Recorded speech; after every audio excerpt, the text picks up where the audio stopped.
आज बायकांचा आवडीचा विषय आहे अगदी मी आणि माझ्या साड्या किंवा मी आणि माझी साडी. या सगळ्या साड्या मी म्हणजे खूप वर्षानुवर्ष अशा जपून जपून म्हणजे त्याची काळजी घेतलेली आहे.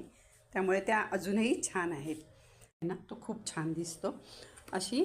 आणि सगळ्यात माझ्या जिव्हाळ्याची साडी म्हणजे हा माझा शालू आहे.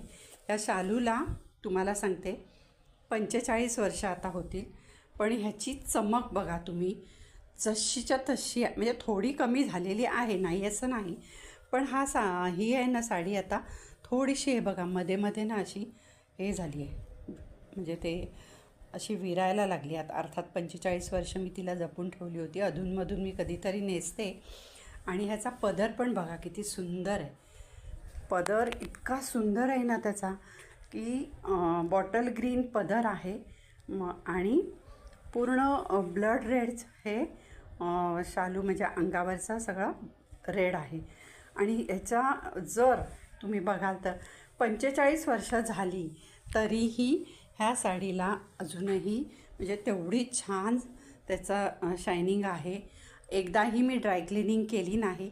मी बाहेरनं जाऊन आले की ती अशी वाऱ्यावर ठेवते. थोडा कुठे डागबीग पडला तर लगेच मी त्याला पुसून घेते आणि अशा प्रकारे मी ही साडी वापरते. माझ्या मुलीनी, सुनेनी आणि माझ्या सगळ्या 3 नाती आहेत मला. तिन्ही नातींनी ही एक नातीचा अजून नेसायचा राहिला आहे, तर प्रत्येकीला हा मी शालू नेसवलेला आहे आणि फोटो काढलेले आहेत.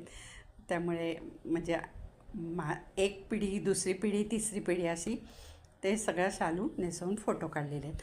अशा सगळ्या की कपाटात ठेवलेल्या कपड्यांना असा खूप वास येतो, कारण आपण कपाट जास्त उघडत नाही ना. आणि मग असे चांगले चांगले आपले कपडे असतात ना, त्याला वास येतो.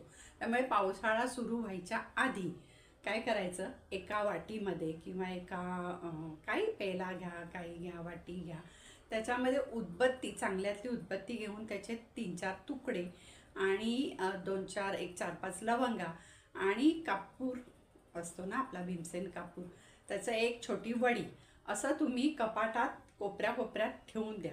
अशा 2-3 वाट्या तुम्ही प्रत्येक कप्प्यात एक एक वाटी ठेवायची. काही साडीला वास नाही, घाण, कपाटाला घाण वास नाही. आणि हे सगळं मी ठेवून गेल्यामुळे माझ्या साड्या खूप छान राहिल्या. तुम्ही पण हे करून बघा.